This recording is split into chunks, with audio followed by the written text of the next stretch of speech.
A little while ago, the UK government released this ad. Fatima's next job could be in cyber.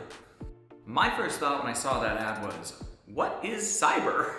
Apparently that's what they call the tech industry in the UK. So in America we call it tech, in UK they call it cyber. I dived in a little bit to figure out who put the ad out and when it came out, and as far as I can tell, no one quite knows when it was released. Apparently it was released a little bit before it went viral, and people in the UK government have kind of shifted blame to one another and distanced themselves from it. The ad is obviously pretty offensive to dancers, because it's essentially saying that their job isn't important and they should get an important job like in the cyber industry. That ad was obviously made because ballet as a whole is underappreciated within society. No one would ever make that ad about a famous actor. No one would ever make that ad with like Ryan Gosling on it. Ryan Gosling's next job could be in cyber. We'd all be like, but why? I think a lot of people in society say they probably don't like art, which obviously art is such a catch-all for anything creative that humans make. I would argue the #1 way humans are consuming art right now is through streaming services like Netflix, Hulu, and HBO. You look at like when Stranger Things drops a season, all of us just consume like 12 hours of that art, and that takes a lot of artists to put together.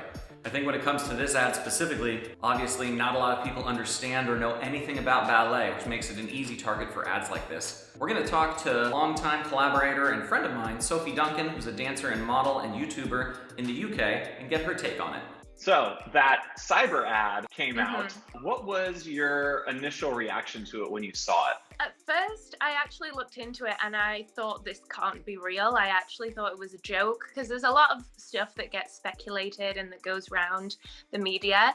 And then I looked into it and I saw more and more professionals sharing it and more people who I respected and knew of sharing it.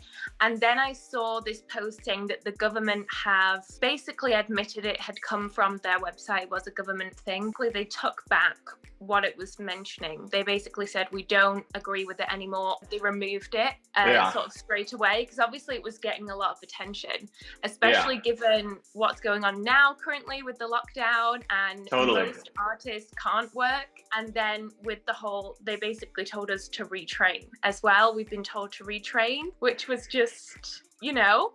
I think they only did it because obviously it's an art form that they don't value. No one's gonna go up to Julia Roberts or George Clooney and be like, oh, you should get out of acting and get into the cyber industry. Exactly. But whilst we were in lockdown, what did we do? We watched Netflix, we listened to music, we watched films, we used the arts industry to get us through the lockdown, and I think people use it every single day. I actually saw this post. Somebody basically put bullet points off the photo, and it was like a makeup artist was used to create that poster, a whatever was used to do this. You know, you need the arts industry to create the advertisement that they use to tell us to retrain, which just doesn't make any sense to me. Yeah, the ultimate irony.